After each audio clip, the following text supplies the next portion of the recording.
তোমার স্বামী যে কত কষ্ট করে তুমি যদি দেখতা, জীবনে স্বামীর সাথে চোখও গরম করে তুমি তাকাইতা না।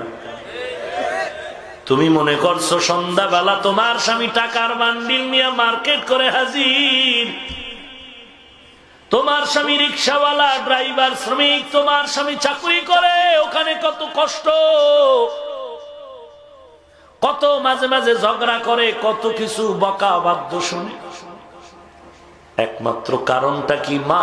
তুমি বুঝলা না, তোমার স্বামী তার জন্য এত কষ্ট করতো না। একটা মানুষ যদি একা একা চলার চিন্তা করে, কারো পাও ধরে চলা লাগে না, স্বাধীনভাবেই চলতে পারে কিছু টাকা জমা করে।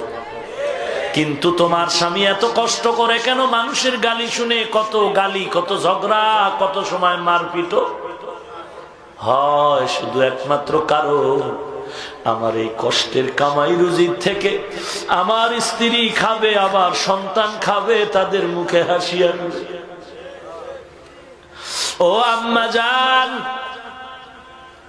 তুমি যদি বলো না স্বামী তুমি ঘরে থাকো, আমি কামাই করে খাওয়াই, মা তুমি কামাই করে স্বামীরে খাওয়াইবা, এজন্য তো আল্লাহ এ নিজাম বানায় না।